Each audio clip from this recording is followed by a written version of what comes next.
What's up, everyone? Welcome back to Pixel Pulse, a video game podcast where we spend way more time talking about video games than actually finishing them. This is episode 9. My name is Justin Muslimi, and with me, as always, is my good confidant, my good friend, Kyle Olson. Kyle, what's up, man? How are you? You kill me with these intros because that one hit me to the core. Not bad, huh? Yeah, that was pretty good. We talk a lot about how I don't finish video games, and yep, we do spend more time talking about video games than I do finishing them. Yeah, certainly, way more. Although, I mean, I guess I did finish Sons of Sparta, so I am proud of that. I actually did finish a game recently, a newer game. So, but yeah, otherwise, all my games just sit there on my backlog, just looking at me, just sitting there, like, what's up? Just peeking at you. Yeah, Just I think I mentioned this, but I was playing it and I was playing it every day, and then I hit a spot where I couldn't figure out where to go. I found one of these cisterns that needed to be oh lit. yeah. I couldn't find the other one, and I was at it for a long time, and it was so early into the game that there were no guides on it. Like, I looked and there weren't any guides, and I was just like, I'll come back to this. And I haven't gotten back to it yet, but I want to. And you haven't yet. Yeah. Famous last words.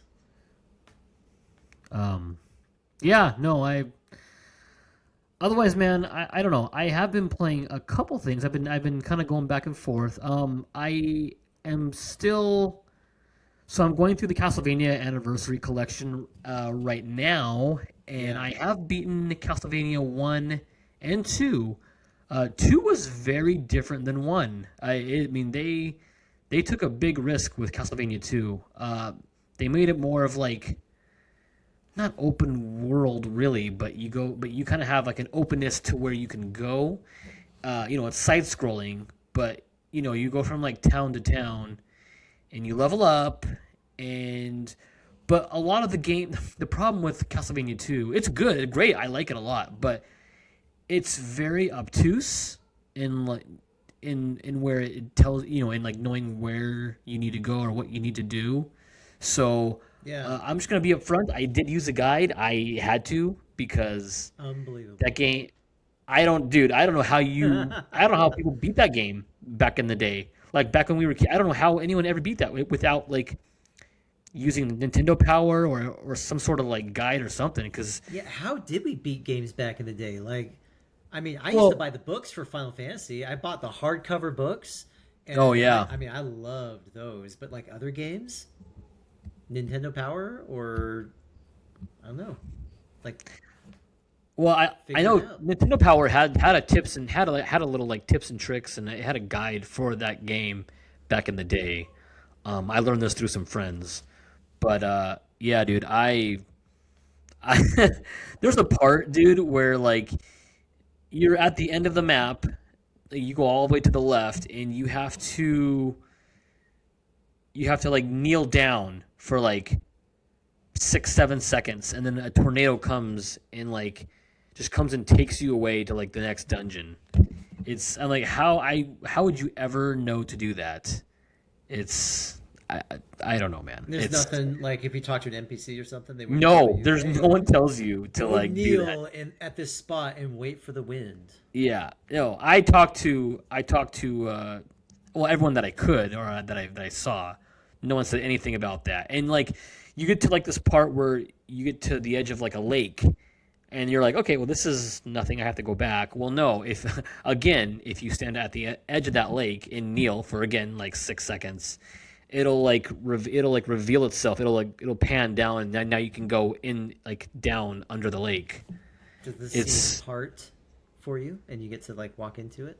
yeah, it's weird, but it's good. I liked it. Now I'm on to Castlevania 3. That's my next game, and from what I've heard, that's the hardest of the trilogy. I have played Castlevania 3 before, but I never got that far into it. So I'm looking forward to it. I'm having fun. It's good. I'm a pretty big Castlevania fan, so this is Yeah.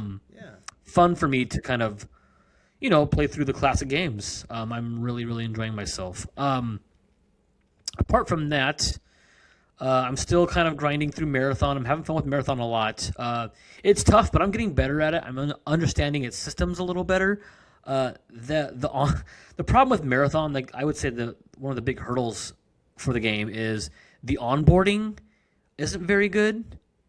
If you Yeah. know what I mean, like just showing you don't you go into the match not really knowing what you should be doing, not knowing what you should be grabbing or what loot you should or shouldn't pay attention to. They kind of I don't know if they just expect you to know this stuff. I don't know. I've had to kind of rely on other players to kind of help me through it. So, but I understand a little more now. I understand a little better. Um, my skills getting a little better. I'm able to get player kills here and there. Okay. So I am enjoying it. So that's kind of so far. Oh, I one more thing. I am playing Slay the Spire because two is out and everybody keeps talking about it, including a good buddy of mine. He lives across the street from me, and he's a big Slay the Spire fan, and he's all over two. And I was telling him, I was like, "Yeah, man, I it looks cool. I got to play one still. I never played it." And he's like, "Oh, I never realized you didn't play it. Oh, I sent you a code by the way." And So he he bought. unfriended you, right? Yeah, right. Never. Yeah, just like he unfriends me, moves away, like doesn't even tell me. He Curtains just moves. closed and Yep, everything, and takes his family. Just they just hop in the van and they just drive. Don't even. Yeah, no. So no, he was very gracious. He bought me the game on Steam. So I've been playing. I got about an hour and a half into it. I beat a couple bosses already. It's really good. It is really good. I'm not typically a huge deck building card based, you know, fan, Mhm. but it is fun. I like it. I'm having fun with it. I do look forward to playing more. So It's that's funny kind you of what mentioned I've. that because I remember, was it Balatro when that came out? They considered Balatro for Game of the Year. That blew my mind. I was like, "Is it? It can't be That that good, can it?" so that blew my mind too, and it actually I played it a little bit, and it's fun. It's about as fun as playing Solitaire was on the old Windows XP, but like the fact that they even lumped it in with true Game of the Year contenders, which I think at the time was it like Metaphor and Final Fantasy, if I'm not mistaken. Like Yeah. it was like, okay, so you're putting a deck building game that's like the equivalent of Solitaire, but with some extra bonuses up there by like Metaphor. I mean, that blew my mind. So like, I like deck building games. I find that they're a great way to just like pass the time on my phone, maybe, but I'm not really too into them. I prefer deck building as a mini game in a larger game, like Final Fantasy Rebirth. You know, they have the Like Queen's deck building Blood. game in there. Yeah, Queen's Blood. I Yeah. thought Queen's Blood was a lot of fun. I liked that. I liked Triple Triad. You know, and Yes, that was yeah. In eight, that was so fun. yeah. The only thing I I didn't like love about that Triple game. Triad was that dumb rule where you would like carry the regulations with you. So like if you took, because some of the regulations were harder than others, and I think there was a way to like carry them with you. So like if you went in the wrong order, you actually make these regulations harder in other fights that you would go to. And I forget what they were, but I just remember as a kid I was like, man, this sucks. Like I want the regulations from this other card player I was with, but like it was like it made it really difficult, but it was always so much fun, like collecting the cards of the enemies and NPCs and different people that you would interact with. I really liked it. Hmm. Okay. Okay. For me, so I had a thought about Marathon because I haven't got Marathon yet, but I think I will, especially since you have it and you've been going through it and you can teach me the stuff to get and what not to get. But Yeah, of I course. think I think the developers, Bungie, they probably designed Marathon to be a little bit confusing, knowing that new players to extraction shooters would probably fumble around a little bit, but hardcore players, like the players that actually like extraction shooters, they're playing games like um, uh, shoot, what's the other one that is Oh, Arc Raiders? Arc Raiders? Yes, thank you. Like that, like people that play games like that, they're going to come over here into this, and they're just going to feel like they're picking up where they left off. I think, Yeah. versus new players. Like I haven't played extraction shooters other than Helldivers, and I come into it and I'm like, okay, what do I loot? What weapons are good? And it's a lot less intuitive for me, and I think they probably did it like that on purpose to not have it dumbed down so that their core audience, extraction shooter fans, can have a better experience, which makes sense. I mean, it's a hard decision to make, but it makes sense. I did like the first mission, where you just are running around with like your knife and it's kind of walking you through things. I wish that there was a little bit more of a tutorial that I could choose to go through Right, to like exactly. learn a little bit more of the ins and outs. Like, But show me what loot to take and what the what I should be. I don't know. There's still some stuff too that I don't yeah, really understand. Like some items you get and you barter with certain factions, and I don't really fully understand that yet. So I'm gonna have to look into that a little more. yeah, But so that's fun. Last thing I'll say is I bought something over the weekend, and I think I have it right here. I'll grab it. I'll show you the box, but it's this thing.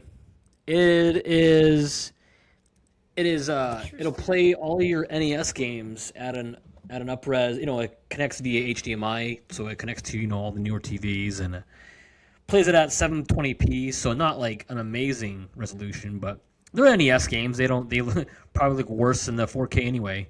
But yeah. So I'm kind of monkeying around with that. I got my big old box of NES games that I've been testing with it. So that's been kind of fun. nice. Yeah. It's really cool. But yeah, that's kind of Like what I've the been doing. analog. What's that? That's kind of like the analog. Yeah, very similar to the analog. Yeah. But I don't know, Kyle. What have you been up to? You been playing anything? Yeah, a little bit. Recently, I have been playing a lot of Control. Oh yeah, I see that. I see you playing that. Yeah, I never played Control. Well, I did. I take that back. I did. When I first got my PS5, I booted up Control on like PS5, and I got to one spot pretty early on, and I was just kind of confused by the gameplay and the map, and I was getting lost easily. And I was like, I'll come back to it. I've got some other games I want to play, and I never did. I'm coming back to it now because obviously there's a new Control game that's been announced, and I wanted to understand it. So I booted it back up. I started a fresh game because my previous game I was only like an hour in, and it's fantastic. I'm giving it a second chance. I don't think I would have appreciated it as much back when I first started it.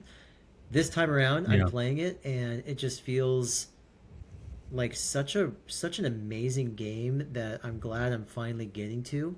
The story's great. I like all the abilities that I'm unlocking. I like the gunplay mechanics to it. The fact that I can like levitate stuff and throw it at people, or just levitate a person and throw it at another person. I mean, it feels really cool, and the story as it keeps evolving has been keeping me into it. The only thing I'll say about it that I don't do is I don't play it at night because it gets me too amped, and I Oh, just can't fall asleep. Right, so like sometimes at night after a long day of work, put the kids down for bed. I want to play a game that's relaxing, and Control won't do that for me because it's the opposite of relaxing. It's like energizing. I was gonna say, is it? Well, I was like, ooh, is it because it's a little spooky? But I don't know. It is a little bit like there's been some moments where not like jump scares have happened, but it's a little spooky in that you just don't really know what you're doing in this building the entire time. Like you think but like are you actually in the building, or are you like in a prison in your own mind, or like I really don't know because I'm not that far into it yet. I did get to one gameplay segment that I think it's called the Ashtray Maze, which I don't know. I don't know that this is. I don't think this is a spoiler or anything like that. But basically, like you just run through this maze and it plays this killer rock music, and you're just shooting enemies as you're going through this maze. Like it is. Oh, It is that's really neat. cool. It's like 10 straight minutes of John Wick, but you've got supernatural powers, and you're just shredding through enemies with rock music playing. There's one spot where I think my game glitched out and I figured out a way to get past it, but I got to this spot where like something was supposed to move up and help me get to a window in the maze, and I couldn't get there. I had to like almost like use the window ledges to hop up to it, which wasn't like that's not the intended way to get there. I can guarantee it, but it's great. I've been liking that, and I've also been playing Pokemon Fire Red. Ooh. I was a big Pokemon fan growing up, still am, and I never played Fire Red because I didn't have the Game Boy Advance, but I did have the Game Boy and Game Boy Color, and I played Red. So I've been playing Fire Red, and yeah, it's been a lot of fun. I just fought like my fourth or fifth gym trainer. Oh wow, you're going through it then. I'm going through it. I unlocked the ability to fly too, which is great because in the old games, in order to get back, there were some shortcuts, but like a lot of those underground shortcuts, you fight Pokemon along the way, and I don't feel like fighting every 10 steps. So being able to fly to different towns to like revisit and unlock things has been really neat. I've been having a lot of fun with it. Yeah, it's um I'm also I didn't mention it, but I have been playing a little Fire Red, though not on Switch 2 for legal reasons. I won't state where I've been playing it. Uh, but yeah, I beat my second gym, so I'm not going through it as fast as you are. But yeah, Who's your it's starter? I dude, it's always Charmander, always. Okay. I don't care. I played through that game so many times. Well, I mean, like like red, blue, it's I don't know, man. It's either Bulbasaur or Charmander, and it's Charmander pretty much every time except for like one time. I think I chose Bulbasaur, but otherwise, dude, I don't know. I gotta go Bulbasaur or Charmander. How about you? So normally I'm the same way. I go with Charmander, but this time I was like, I always go with Charmander. That's like why you get red, right? You get Fire Red because he's on the freaking cover. Because you get And Charizard, dude. well, yeah, exactly. But this time I went with Squirtle. Oh, Squirtle. Yeah, Okay. I went with Squirtle because Squirtle has a really good special attack stat, I think, and has decent speed. Not the best, but also has a really good defense stat. So Yeah. I got him for that, and also I figured maybe I could teach him Surf at some points if I because it's kind of hard to find water type Pokemon in the beginning. Like you'll start getting It them until is. much Yeah, at much first. later. Right, exactly. So I've got a nice water type starter that's kind of helped me get through some of the more difficult areas, and yeah, it's been fun. I will say though, um, some like it shows its age a little bit, but I think the the updates that they made from like Red to Fire Red, and then just specifically porting it over to the Switch, it's made it fun. It's made it like playing the game anew for me again.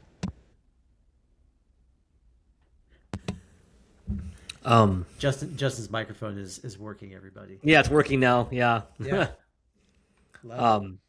Yeah. No, it's a lot of fun. I haven't played a Pokemon game in quite a while, so The hardest thing for me though is like my enemy or my rival is green, right? Just like yours would be, because you've got red, and I picked Squirtle. He picked Bulbasaur, and every freaking time I fight him, his Bulbasaur, all it does is use sleep powder on me. oh And then yeah, I use Awakening to wake my guy up, and the very next attack is Sleep Powder. yeah. Sleep And again. my guy goes to sleep again. And I'm like, are you freaking kidding me? Like, let me have a turn without Sleep Powder. So actually what I started doing is I got Primeape, and he has the trait of like alert or something. He can't be put to sleep.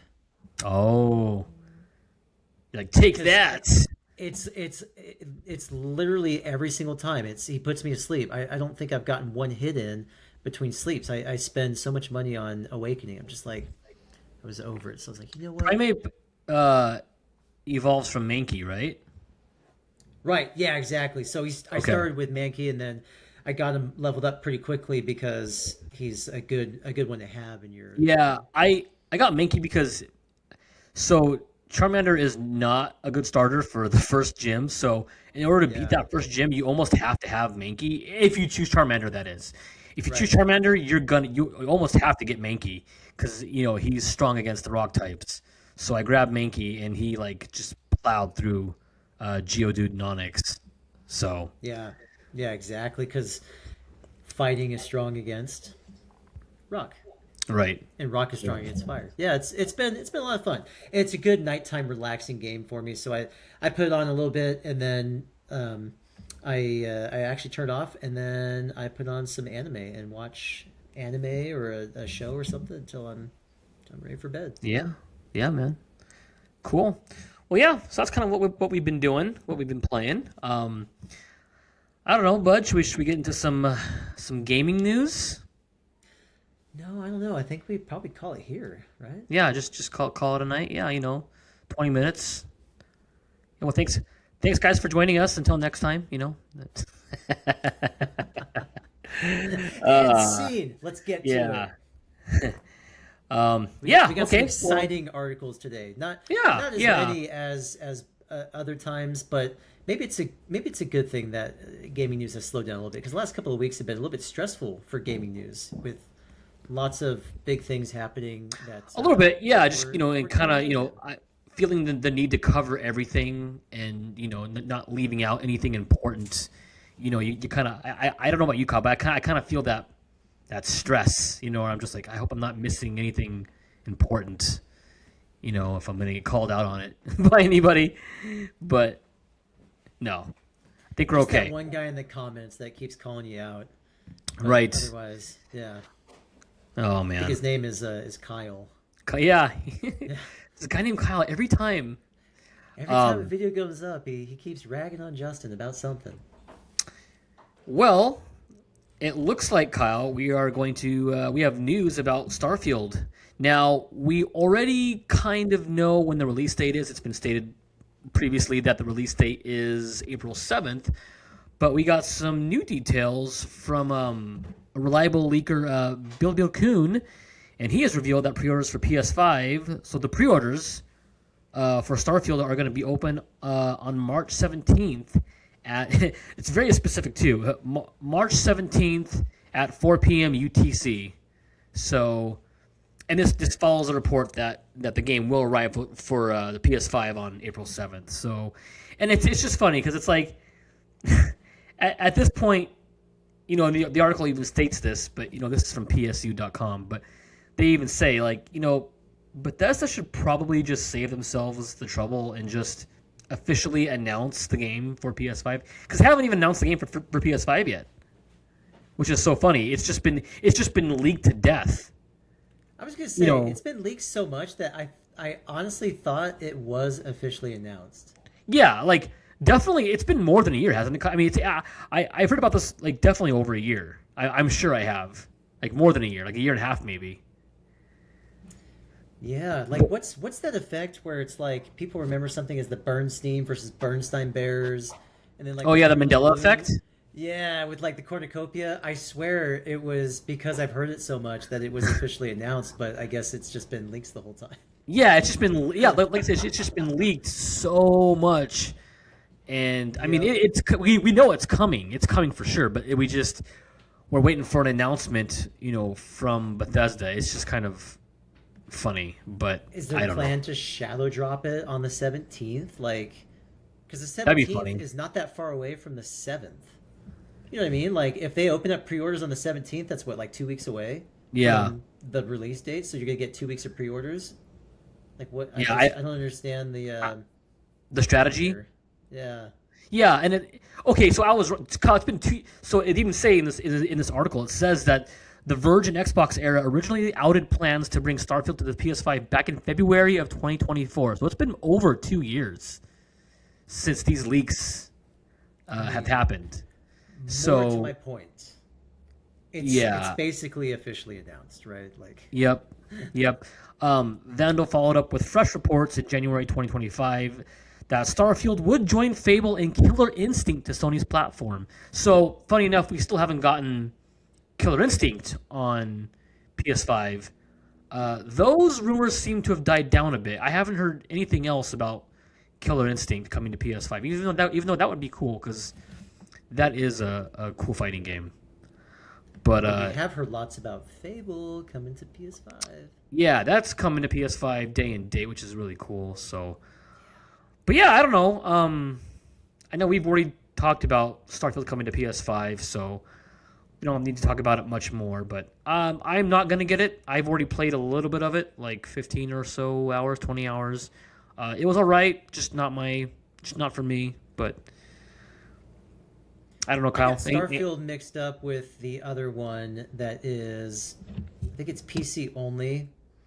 And I forget what it's called, but I'd seen some videos on it, and because Starfield's not the one that excited me, but it was the other one. I think it's called Star Citizen, if I'm not mistaken. Oh yeah. That one, it's been in like beta forever, but they keep treating it like it's a full game, and they keep putting out updates and things.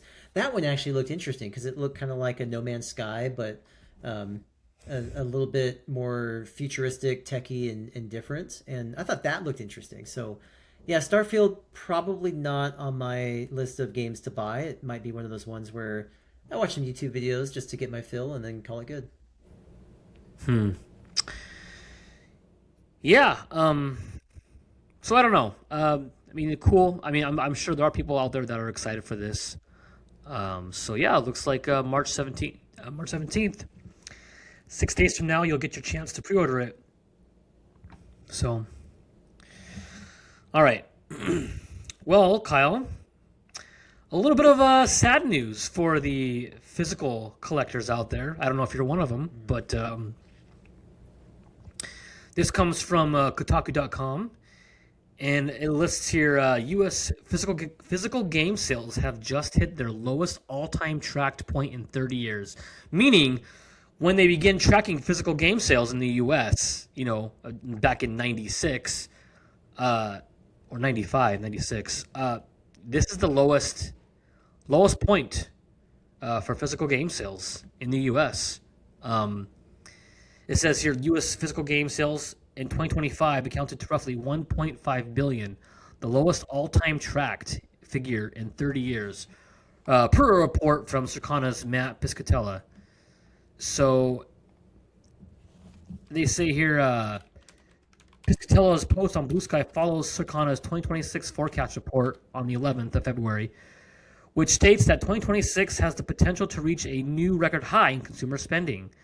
According to Circana US, video game hardware, content, and accessory sales in 2025 reached 60.7 billion, a 1.4% total increase over 2024, and just shy of the 61.7 billion record set in 2021. So not all doom and gloom, but we're probably going to see like a record high for U.S. video game consumer sales, digital, physical, everything included. Now, I don't know. I see this as not that surprising. Consumer spending has been trending upward towards favoring digital for many years now. Yeah. It creeps up a little bit, just a little bit, like every year. I have gone all digital now, and I was a staunch physical game collector. I only wanted physical, unless it was like an arcade or download only title. Right. I bought a digital only PS5, and I've gone digital, and I'm probably not going back. I'll of course still buy physical for like all my retro games and all that. I do enjoy collecting retro, physical game. But I mean, like, as far as moving forward, I'm all digital now. It's just the convenience has won the day for me over everything else. Kyle, I don't think you and I have really touched on this though before. I don't really know where you stand on the physical versus digital. Where are you on this? I think I'm in the middle. So I remember once upon a time when digital started to become a thing, a buddy of mine was like, "Yeah, man, I don't buy my games on disc anymore. I'm just all digital." And I was like, "Well, that seems kind of dumb because what if they take away your rights to that game?" Which they still could because they always write it in like that. But now, for convenience, I get a lot of my games digitally. However, I will say for some games on PlayStation, I get the disc version, like games where I actually want to have that as part of like my memorabilia. For example, like Final Fantasy. When Final Fantasy releases a game, I try to get the disc version, collector's version of that. Yeah. I tried to do the same with God of War Ragnarok, and actually, I got the case, like the game case for it, the hard copy case or the steel case, but it was a digital code, so I didn't actually get Oh, the CD. It was a digital code, which but didn't you got bother me. I was yeah. like, I've got Mjolnir sitting back here behind me. You can't see it's off screen a little bit, but like it's awesome, and I love it. I did hear though, and I really resonated with this. So Jake Baldino from GameRanks, on his side channel, he said once that on PlayStation he goes all digital, but like on Nintendo he uses cartridges because there's just something about that old school, like take your cartridge and drop it in and like click it in, right? Yeah. It's just it's satisfying, and for me I feel that. So most of my Nintendo Switch games, I buy the physical version of it I've unless noticed that. there's only a digital version. Nintendo seems to have way more consumers that care about physical than the other two. I would say it goes Yeah. for sure. It goes Nintendo, then Sony, and then of course last Xbox. They're pretty much almost all digital. But Yeah. there's still about I'd say half of PlayStation owners that do care about physical still. And my PlayStation has the disc drive. When I even back then when I saw the two versions offered, I thought, well, that's dumb. Like just offer the one with the disc and don't offer the other one because you'll save yourself an inventory cost and having to manufacture two different systems. But I guess there are people that don't want the disc drive. And one of the things for me too is like, honestly, I think they wrote this article because occasionally it like gets oh, what's the right word for it? Like they're writing it to inspire conversation, almost like clickbait, because really the decline is only like 11%.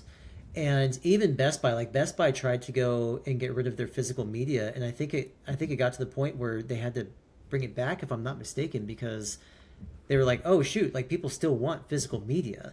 Like for Yeah. example, with my favorite movies, I do like having digital because I can stream them, but with my favorite movies, you can't see it either. I've got Top Gun behind me, Top Gun and Top Gun Maverick on 4K Blu-ray because I'm really big on audio quality, right? Streaming, you get good visual quality for the most part, but audio is usually always clipped down really low. Like you get a lower fidelity sound from streaming audio than you would from disc.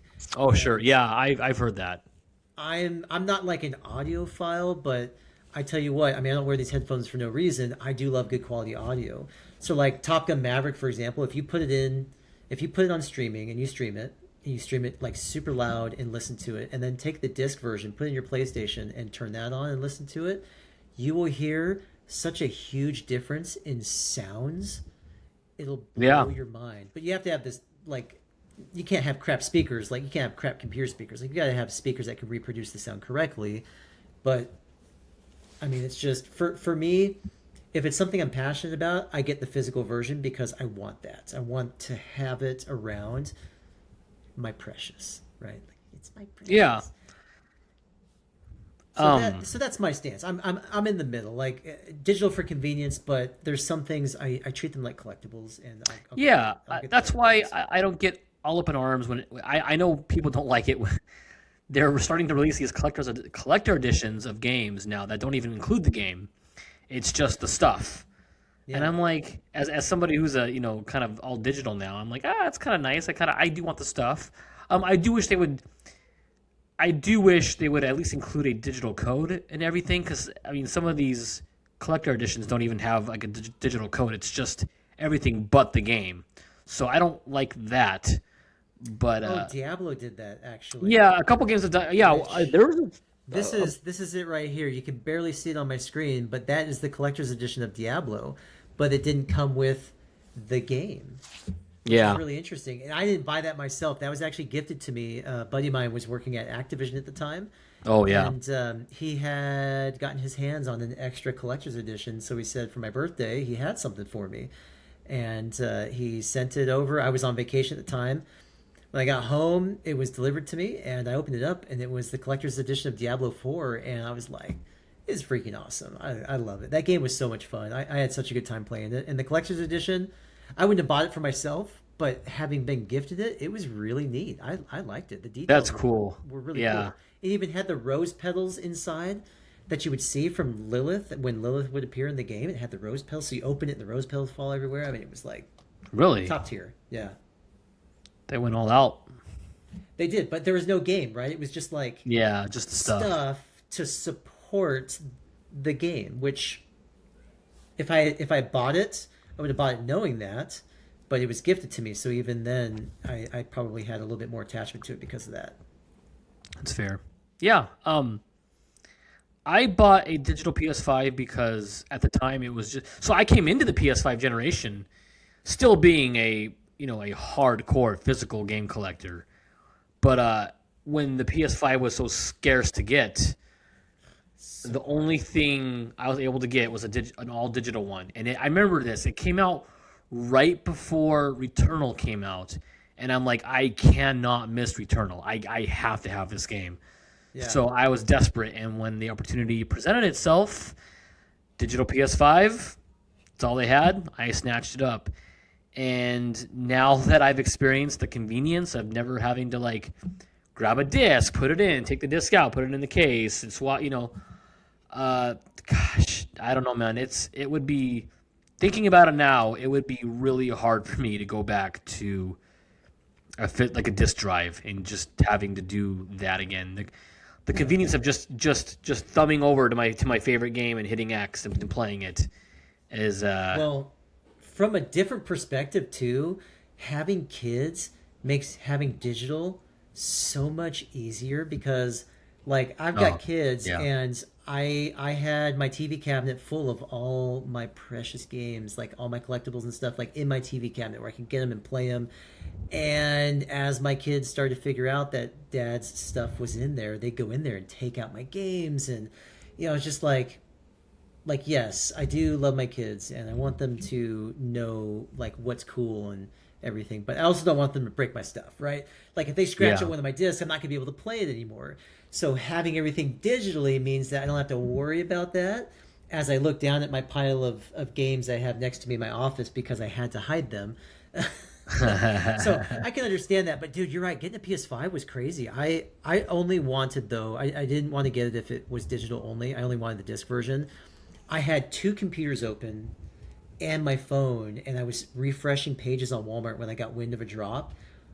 And actually, it was my wife that got the PlayStation. She was doing it too, and she got the PlayStation in her cart and bought it for me because I've been trying for 2 weeks. I could not get it, and somehow she was able to get it, and I picked it up from Walmart, and it was fantastic.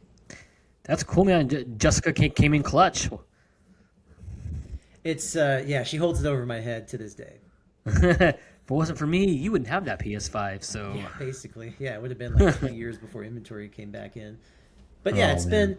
it's been nice having digital versions of it, but certainly the convenience it is so much higher. But like the disc version, you put in the disc, it doesn't even use the disc anymore. It just loads onto the system or gives you the key to download it from the internet, and then the disc is just like your access to the game still. So it's right, like, that's becoming increasingly common too now.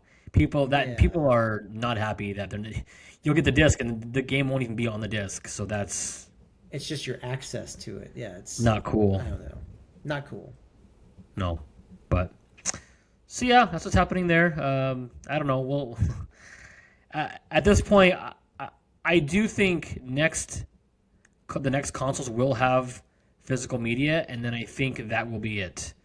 So PS6, I think, will launch with a disc drive, or at least it'll come with the option to add a disc drive. I do think there will be physical PS6 games. I don't think we're going to have physical Xbox games for the Project Helix. I think since that's mostly just a PC, I don't think they're even going to have an option to have physical games. But I do think the Also, PS the Xbox CEO doesn't know anything about gaming, so right. So there's that too. it makes sense. Um, so yeah, I think the next Xbox won't have it. The PS6 will have it, but I think it'll be its last generation for that.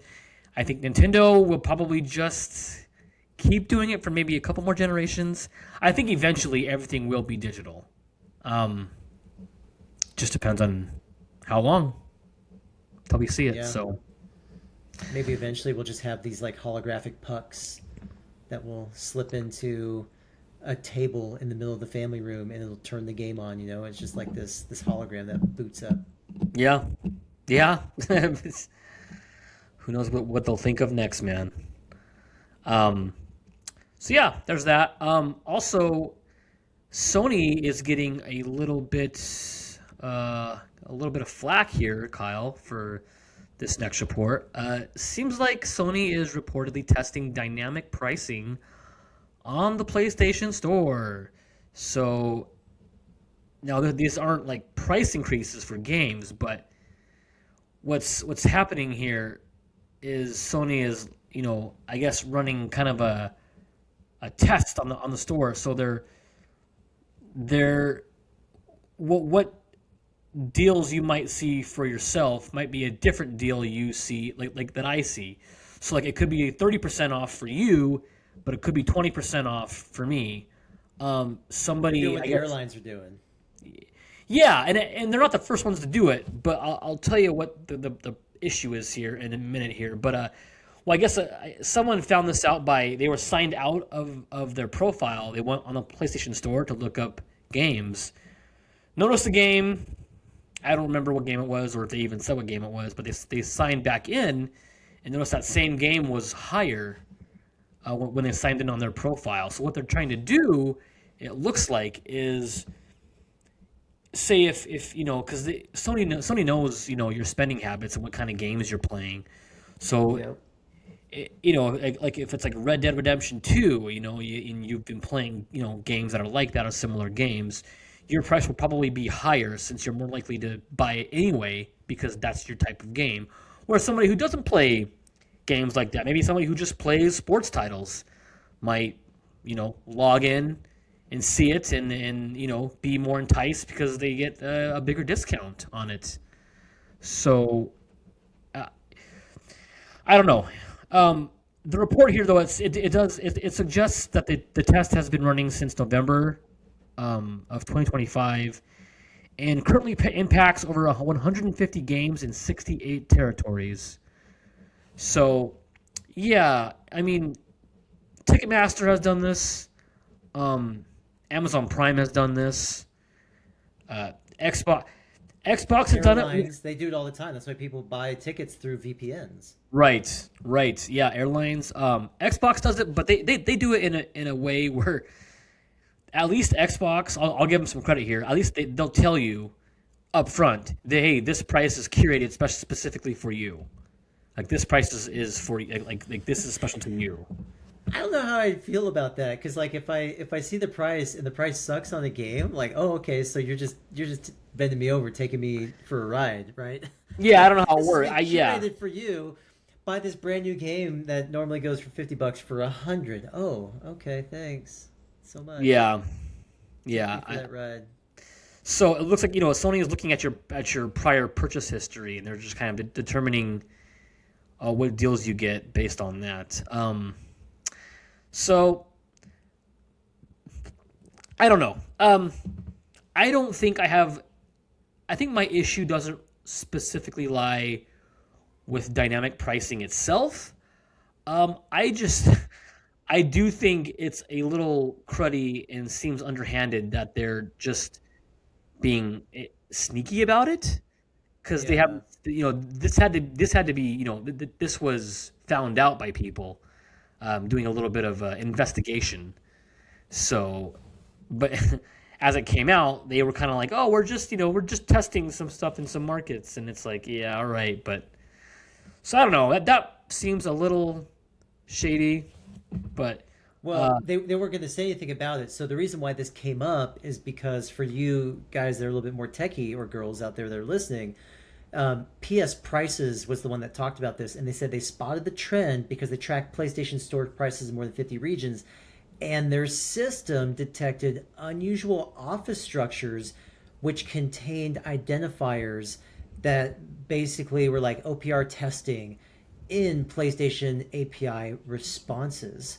And those prices were only shown to certain segments of users selected by Sony. So basically, Sony has in their API calls a little tag in there that says, hey, this right here is the experimental pricing tag. Show this price to this user because of this logic. So they're changing pricing. Like if you're going to do it like that, just be open about it. Although I don't know that airlines have ever come out and said, oh yeah, we totally screw you over on prices if you're buying not from a VPN because we know that you're going to pay that price. Yeah. Like they don't. I mean, it's something that I think has plagued consumer purchasing for some time, and just a good reason to have a VPN and check pricing in other countries or other areas, other regions where you don't get locked in. I will say I'm so glad that you read that part, Kyle, because I saw that part and I was like, I don't know what the heck that means. So I was hoping that you were going to see that and be able to elaborate on it, just because you are more techie in that space than I am. Yeah, we talk about this a lot, but in my day job, I do product management, and one of the things that we're working on right now is API connections to other softwares to be able to make our customers' lives easier. So we're not trying to make their lives more difficult with APIs, pushing weird stuff on them. We're actually trying to make their lives easier. So kind of doing the opposite of Sony's experimentation. Yeah. And it's interesting here. It says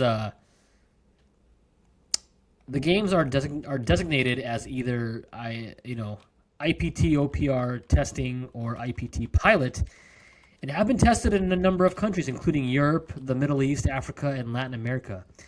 Now, it says here the test has not been conducted in the U.S. or Japan due to alleged stricter regulation and higher market sensitivity. Higher market sensitivity, so that's kind of funny, because we would throw, I guess, a bigger fit about it, in other words, than some of these other countries. So market sensitivity, in what way? I'm not sure, to be honest. I'm just... Because our economy has sucked for the last little bit, and we've had record inflation. Maybe I could see that. So yeah, I don't know. I'm not against dynamic pricing per se. I do think Sony really should have communicated this a little better and probably upfront during this. I think they would have a lot less backlash instead of people figuring it out. But yeah, I don't know, Kyle. It's really interesting. The last thing I'll say is, sometimes I have been curious about pricing for a long time because, you ever buy a game and then maybe a year later you hear news about it's getting updates and stuff. You're like, I wonder what it's selling for now. So you go to the PlayStation Store and you look, but you can't see the price of it because you already own it. Right, because you bought it. Yep. Because you've already bought it. That drives me crazy. I really would like to see the price, especially right after I buy it. What if it goes on sale 3 days after I buy it? I'm gonna be really irritated, right? And I think that they hide that pricing for those reasons because they don't want you to buy it and then see a discount on it later and go, oh crap! I just paid full price for this, and they put it on sale 3 days later, right? Yeah, so and then get upset about it. Right, exactly. So I mean, there's ways around that, but I think this is just all part of that same scenario. I mean, I'd be fine if they tempted me with games that I like at a lower price. I would not be fine with them using that against me and tempting me with games I like at a normal price. Yeah, I know. I think what I might do is I might just, if I see a game that I want that's at a discount, I might just. Oh, I guess no. It said it wasn't happening in the U.S. So I guess I have nothing to worry about. I was gonna sign out and see if it's the same price, but it's not happening in the U.S. So I guess that doesn't matter. Because we're too sensitive at this point, which is fine. We are sensitive here in the U.S. Fair pricing, I guess. Yeah. So, but all right. That was a fun one. Well, yeah. I honestly, when I saw that article, I didn't think it was going to be that much fun, but that was better than I expected. Yeah. Well, it says here there's a report now This comes from mpfirst.com. Report following Battlefield 6's super successful launch. EA lays off staff across all Battlefield studios. So, yes, this following the massive success of Battlefield 6's launch late last year that saw the game become the number one best-selling premium title in 2025, even beating Call of Duty.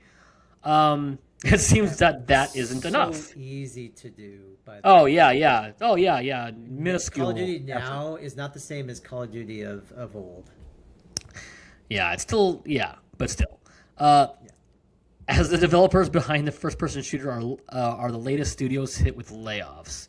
So the layoffs do affect all of the Battlefield studios, which consists of DICE, which is their biggest one, Ripple Effect, Criterion, and Motive Studios. So they don't say it doesn't say a specific number was given on how many people were actually laid off, but I'm sure that's going to be coming out in the next couple weeks. But the layoffs are said to be a realignment across the Battlefield studios. While all four development houses will remain operational, multiple teams across studios and offices will be impacted. So they made a statement to IGN saying, "We've made select changes within our Battlefield organization to better align our teams around what matters most to our community.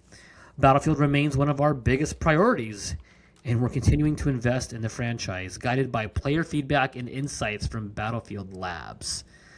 So I think this is super scummy. Yep. I don't know what more you could want. Like, I don't know. I would have felt so confident as a developer at one of these Battlefield, teams, thinking we just launched the biggest game of the year. It was the number one selling game of the year. It beat Call of Duty. I mean, we're on top of the mountain, right?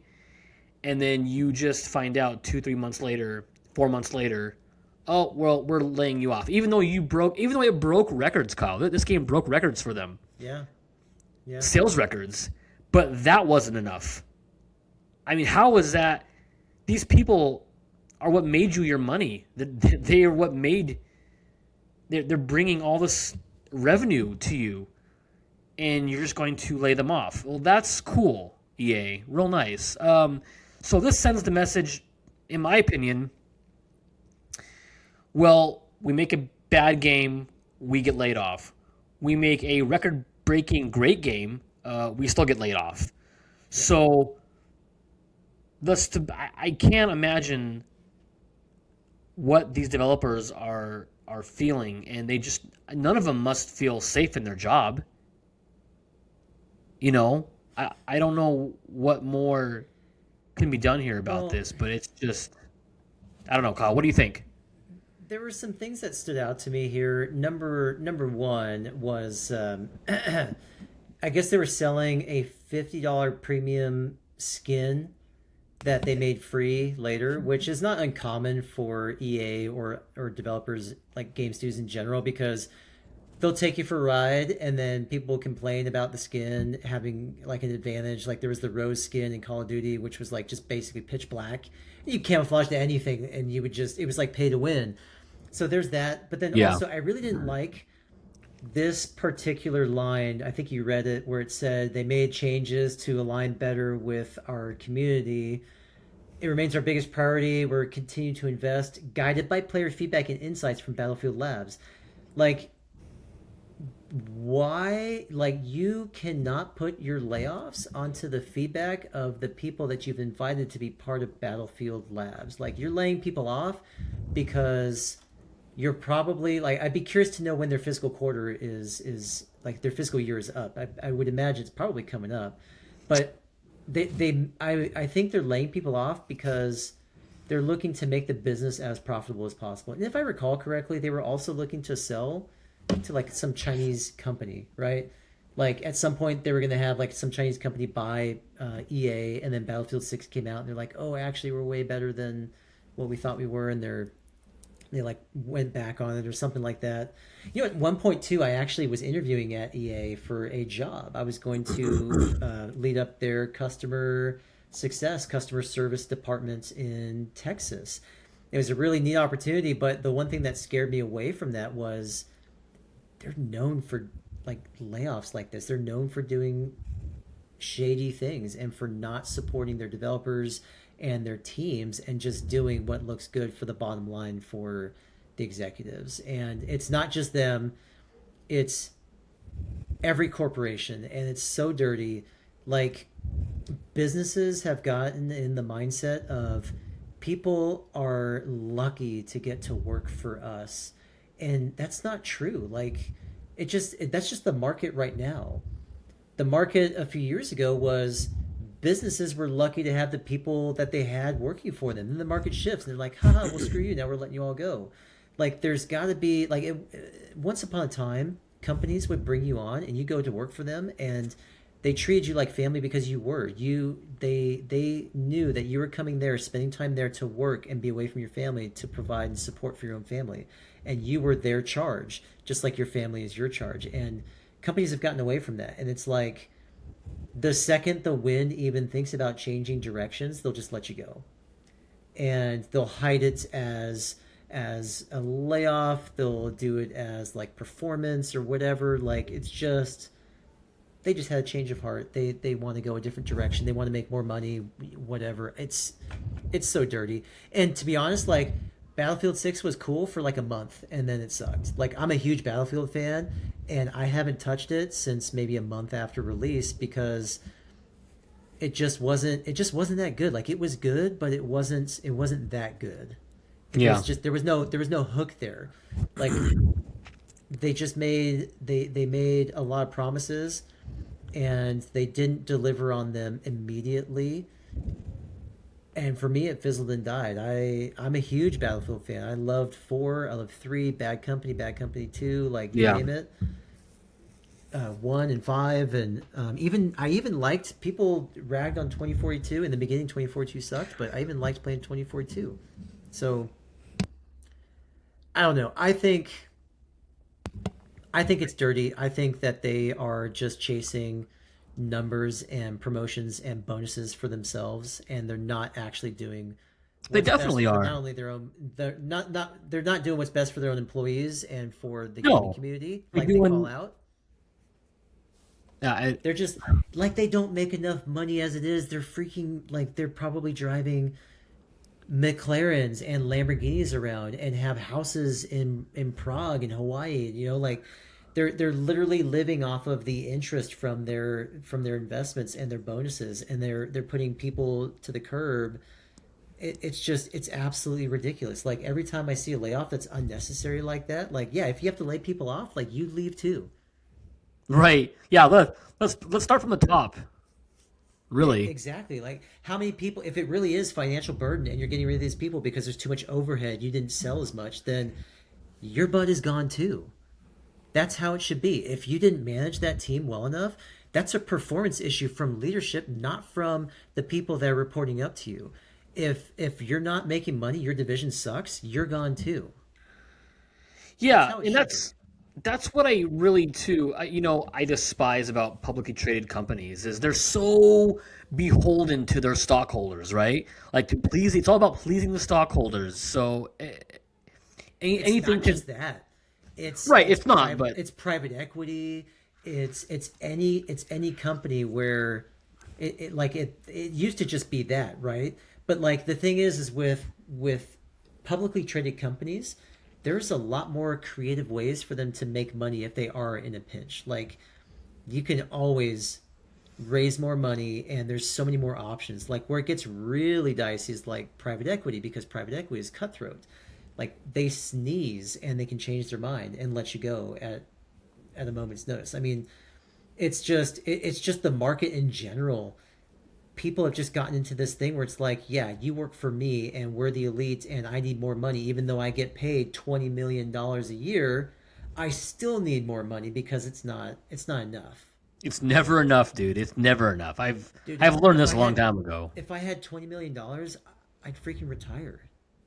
Right? I'd be Yeah. done. Like, I could live off of the interest for the rest of my life happily, rich happily. Like, I wouldn't even have to budget. Like, I could still live off the interest and be okay, but these people are just so greedy. Like they just don't Oh, have. dude.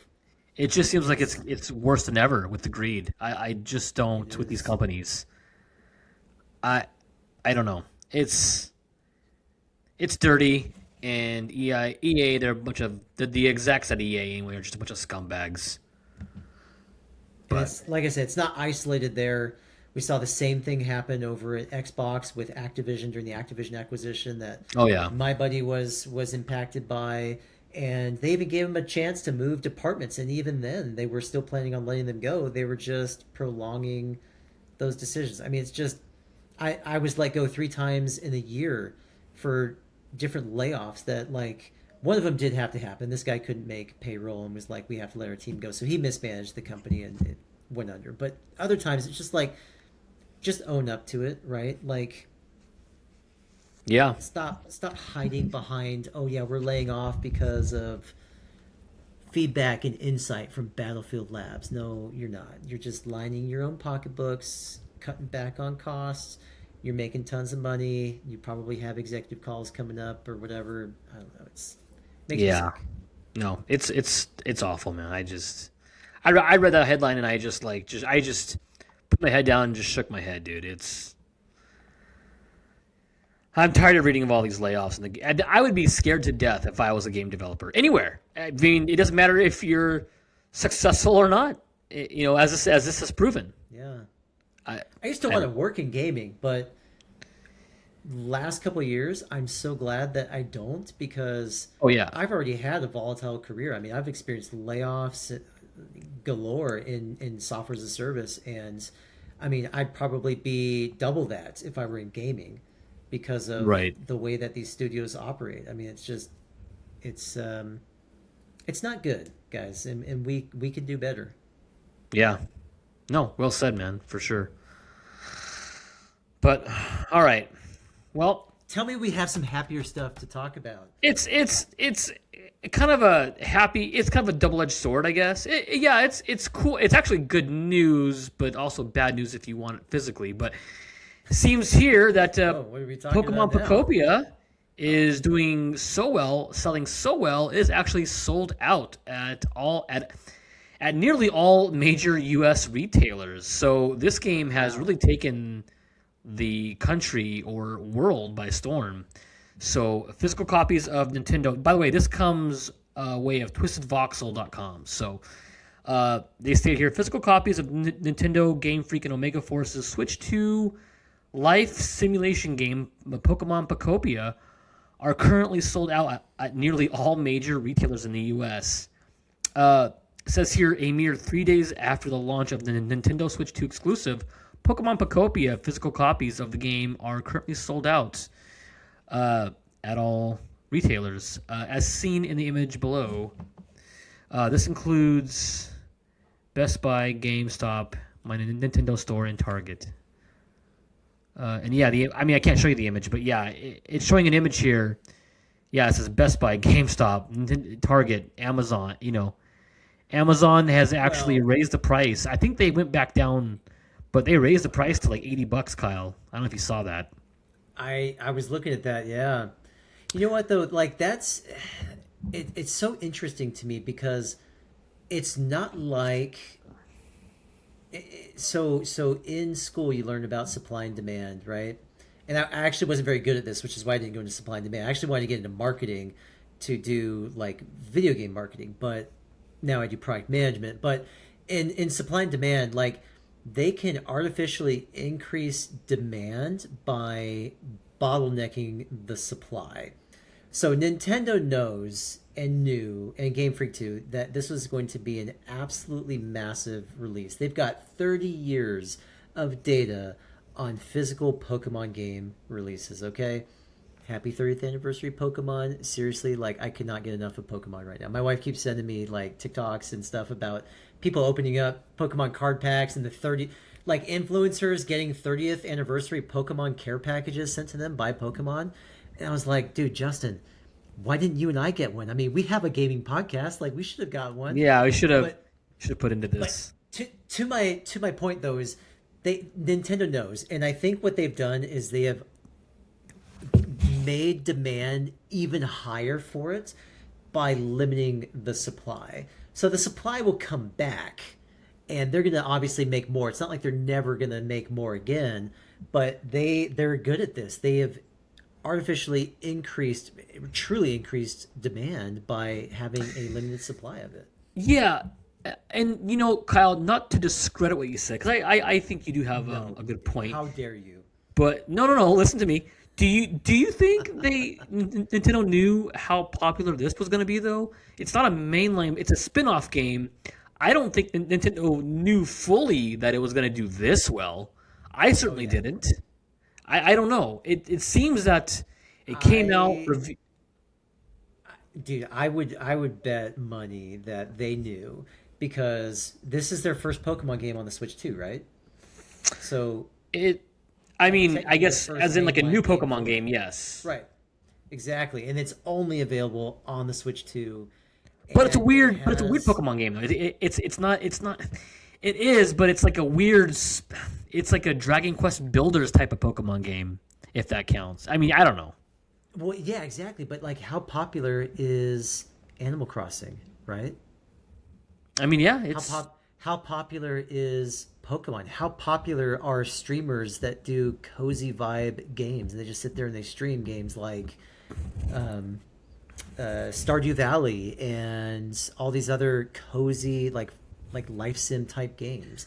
So I think they knew how big it was going to be, and it's really a thing where they try to increase the demand for it. And I mean, they certainly struck gold with this one. It looks fun, and I'm honestly I'm considering getting a Switch just to like get this game, because yeah. I was gonna say that too. it looks great.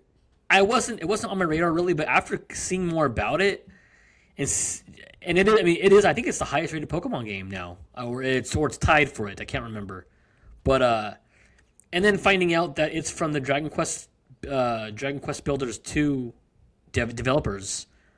Because I don't know if you played Dragon Quest Builders, but those are great games. I love them. It's been compared to it a lot because Right, and rightfully so. So I am bloodline. considering getting this game, and I know Andrea would eat this game up. Oh my gosh, she would love it. But yeah, no. Now I mean, I'm just seeing everything about it, and I'm looking more into it, and I'm like, God, I kind of I think I'm in. I think I want it. So It looks good. I mean, it looks like the kind of game that you can just sit back and play and enjoy. And I did do a quick search right now. I'm checking Amazon, and Yeah. it looks like it is shipped and sold by Amazon. It's currently at $70, and there's a digital version available, but this is a brand new version cartridge. The only catch though is that it doesn't arrive until potentially March 31st. oh, so they're on back order then, I suppose. They say they have some in stock, but it sounds to me like they're probably anticipating getting stock, because usually when it's shipped and sold by Amazon, you get Amazon Prime shipping. But they don't Oh. have their hands on it, so you're not Right. getting that 2-day shipping. You're getting March 31st delivery. So that's what that tells me. But it looks like so much fun. It does. It looks fun. Yeah. No, I want it. I do want it. I'm not gonna BS. So, but yeah. All right. Well, we've come now to our last news story of the evening, Kyle. We know about the Steam Machine already. However, GDC is here, and we have kind of learned some new details about the Steam Machine. So, as we know here, we're reading again, of course, from mpfirst.com. But they say here the new Steam Machine was originally expected to launch earlier in 2026, because it was. I know last year they said it was going to launch in like the first quarter of 2026. That's what Valve said. But the global RAM memory crisis has disrupted those plans. Valve has now Still, delayed. What's that? Yeah, dude. still It's wasn't it? There was a ship that got stuck, right? Like in the Panama Canal or something, and like I mean that was a few years back, so we still have a RAM crisis, huh? yes. Yep. Yep. Um, but I don't know, man. So now, but it's been delayed to just sometime in 2026. Although another delay into 2027 has not been completely ruled out. So, um, it says here during GDC, Valve explained the requirements games must meet now in order to receive the Steam Machine Verified label. So kind of like the Steam Deck Verified, Dude, as you know. this first line kills me. Which one? The one you're about to go over. Oh, oh. Yeah. This certification is meant to guarantee that a game runs properly on the new hardware.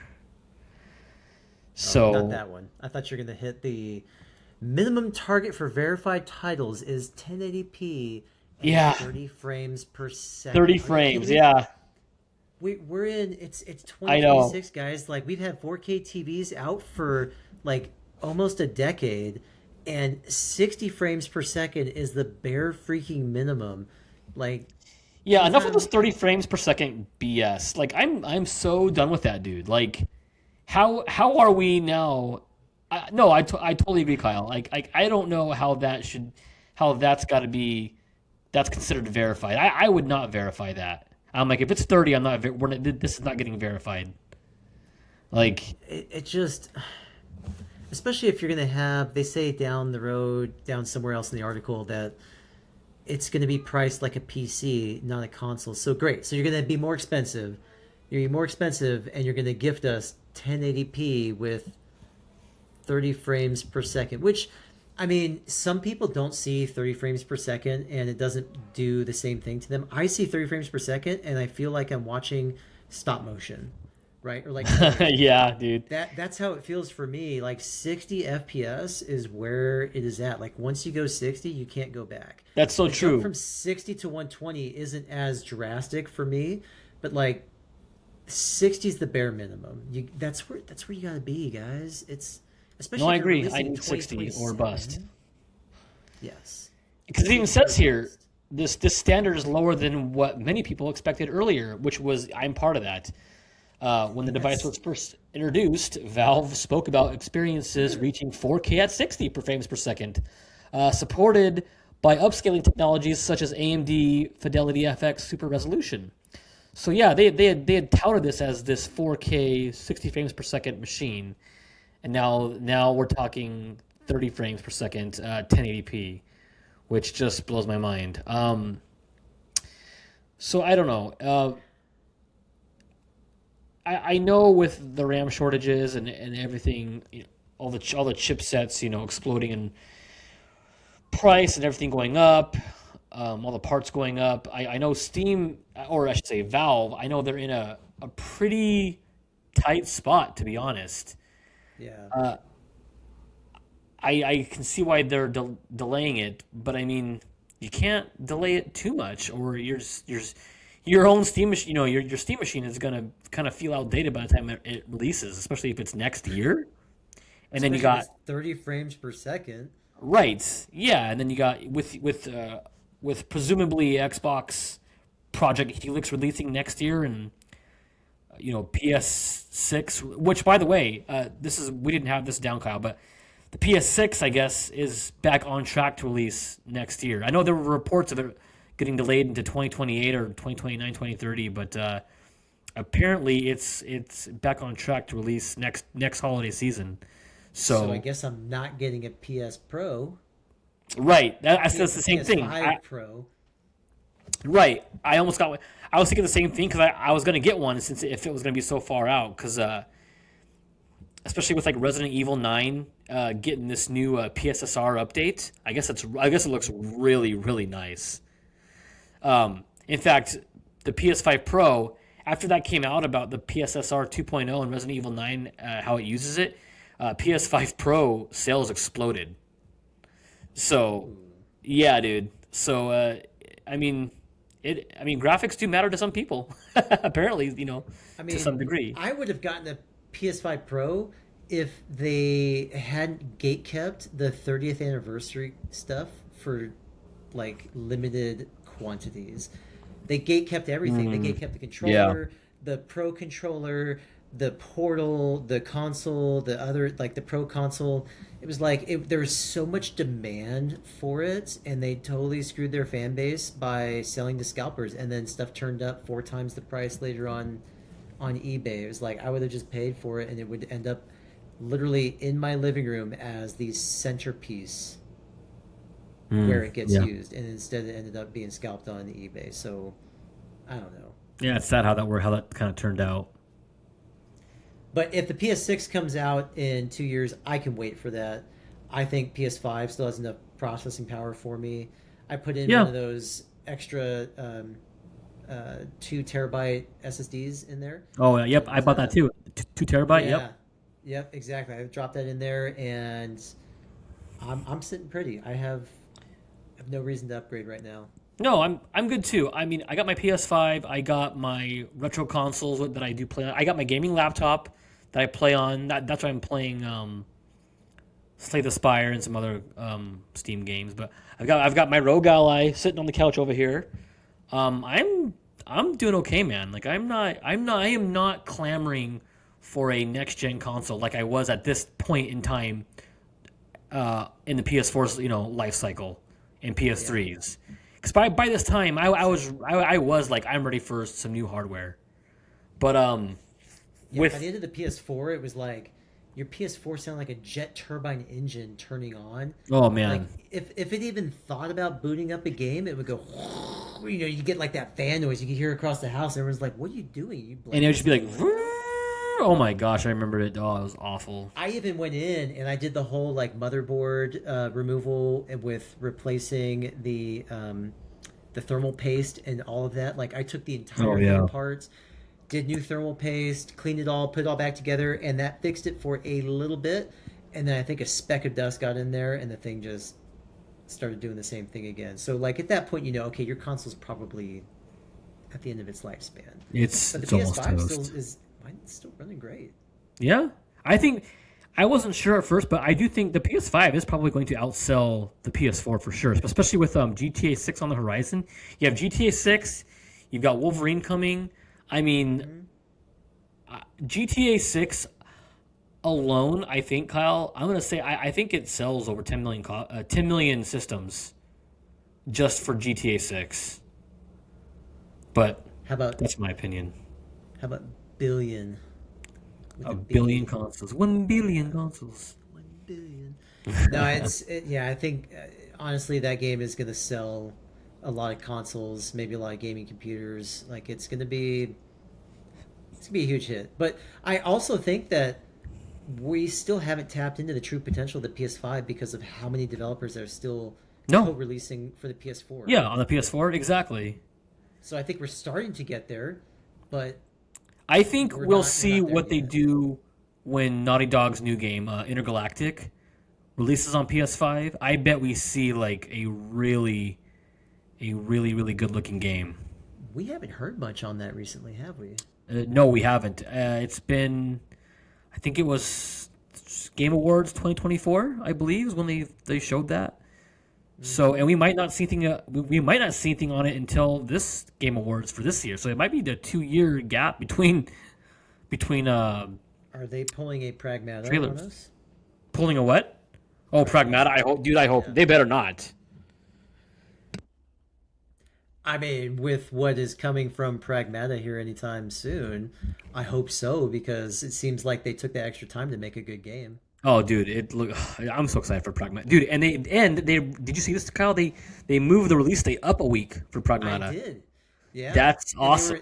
they were playing everybody too with the paper that's like from the game the girl's drawing, and it's like sorry, and then you're thinking, oh, it's gonna be delayed, and then they move it up a week, and it's like, ah, they're just giving Yeah, us what dude. we want. Which I'm glad because that's gonna be now. Now that gives me that's 2 weeks from Saros, so that's good instead of 1 week. But Yes. Yeah, I don't know. Last thing I'll say on this Steam machine is they. It says here Valve also confirmed that any game that already has the Steam Deck verified label on Steam will automatically receive the Steam Machine verified label. So in other words, games designed to work well on the Steam Deck already meet the accessibility and compatibility standards expected for a Steam Machine, which that's kind of a no-brainer, I would say. The company estimates that the new hardware will deliver roughly 6 times the power of the Steam Deck. This increase in performance should allow higher resolutions or higher frame rates in many games. However, it says here Valve acknowledged that the most demanding titles may still rely on aggressive upscaling techniques if they aim to reach 4K resolution and 60 frames per second. So, I'm not sure how powerful this is going to be.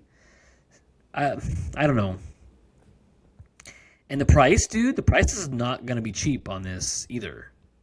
Imagine People paying... that are thinking this is going to be like a $500-$600 machine, I think, No, is out of their mind. I'm thinking 1,200. I was going to say, well, I was going to go that high. I was going to say 900 to 1,000, but it could be 1,200. I mean, they say it's going to be priced like a PC, so that's not. I mean, depending on your gaming reassuring. PC, it could be thousands, right? So Yeah, I'm picturing like 1,200, but imagine spending that kind of money and then you're gaming at 1080 30, which like I mean the PS3 could do, right? So right. so it's like Exactly. uh I mean, but to be fair, they're saying that's like the minimum to get their certification, but like I think set the bar higher, right? Right. That's what I'm saying. Because Yeah, I would have said if it's below 60, no, it's not getting the certified tag. and then later they're gonna pull an EA and lay people off because stuff sucks. And it's like, guys, but you're the one that made the decision to go 1080p at 30 frames per second. Right. I'm just kidding. No, I it's mean, yeah, dude. maybe by the time it comes out, this podcast will be so big that we will get sponsored and Ooh. we'll be sent a Valve machine or Steam machine to We'll test. get to we'll get to play with it and give a like a nice preview on it. Goodness gracious, yeah, Oh that'd be man. lovely. Like, no, we give some snarky comments here, but in reality, like we love gaming so much, and we're passionate about it, and we want what's best for gamers and fans of gaming, and stuff like 30 frames per second to 60 and 1080p to 4K. It's just like we're far enough along in game development and what games are to give you get a much better experience at 60 frames per second. Like even if it's 1080p with a little bit of upscaling to 1440, I don't care. 60 frames per second is just so much smoother. Makes your controls so much more responsive too. Like 30 to 60. Like okay, so Final Fantasy 16 is a good example. I played Final Fantasy 16 at 30 FPS in quality mode because Digital Foundry recommended it because the difference in visual quality was so much better at 30 frames per second than it was at 60. So I played through it at 30 and I still loved it. But then I did another bit of playing and testing on it at 60 and it was like yeah, it was blurrier and it wasn't as good, but like the combat was a lot smoother because of Yeah. the button presses and everything, but it just didn't have the same visual quality because they put so much attention to detail, like the leather that Clive wore and just everything else. So um, that was a good example where I did appreciate the 30 frames per second, but it was like 4K, right? And it was really good quality graphics for that trade off. It was. God, I love that game so much. Yeah, it was really good. Probably my favorite one since 12, and I love 12. But Yeah, it was pretty fantastic. I even got a buddy playing it that was not a Final Fantasy fan, and afterwards he texted me. He's like, "I am so glad that I got to experience that story because yeah, the it was story is amazing." so good. Yeah, and I was like, dude, seriously, like that was an amazing story, and it had me hooked for a long time. I took a while to play. I did beat it actually, and I beat all the side content and everything. It took me a long time though because I didn't want it to be over. Yeah, it was tough. It was tough, but a great game. So, well, that's it, Kyle. That's all we got, man. That's it. You want to say anything else to the audience? Say goodbye or anything like that? You know, I was going to do my best Jim Carrey impression. Goodbye, my love. But, you know, like we talked about a lot of stuff, and I'm really curious, you know, if you've been following us for some time now, you know that we're covering gaming news and we talk about all different aspects of gaming and the gaming industry. What have been some of your favorite topics that we've covered? What are things that you like that we bring up and talk about? What do you not like that that we're maybe covering too much of? Do you like when Justin mutes his microphone and he coughs and the cough comes through? We laugh And it's not muted. Yeah, it's not muted. I don't know. You know, we don't have a huge following yet, so that means that we have a lot more time on our hands to interact with people in the comments. That was my next let point. Us know what you like. Yeah, you know, we're not big yet, or maybe we never become big, and that's fine. I don't mind. I just like talking about games with you, but we're not very big. So what I want to say to people who are listening is, if you have any questions, if you want to write in about something, ask us a question, make a comment, concern, whatever. We'd love to answer and talk about it. Shoot us a comment on this video, like comment on the video, and we'll address it on the next podcast. I mean, we'll talk about it, you know. So yeah, absolutely. Unless it's something that like is dumb, and then maybe yeah. About it. We're not going to respond to dumb comments. No, I'm just kidding. As I proceed to write dumb comments in there, like as my own YouTube account. Log into a different YouTube. Yeah. Hey guys, I want you to talk about this. No, that's terrible. No, it is.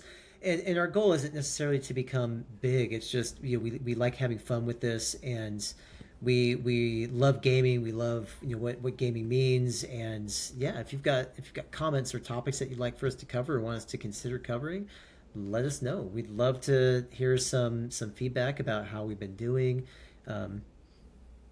We're still new at this. We're still so new that I just realized I forgot to turn on my ring lights, which. I know it's a little darker in there than it usually does. That's funny. I know, right? And then I'm like lit up. I just realized. Thou shalt be light. Let there be light. Yeah, we're new at this, so yeah, we love the interaction. The couple of people that have left us comments, thank you, and we'd love to hear more. Hear what we're doing well, thoughts that you've got about what we can talk on or improvements we can make. Yeah, we're here for it. Absolutely, man. We are here for it. But. All right, everybody. Well, that will do it for today's episode. If you're new or checking us out for the first time, as always, consider throwing us a like and possibly subscribing. It would help us out a ton. It would help out the channel a ton. So until next time, guys, stay leveled, stay looted, and we will catch you at the next save point. Peace.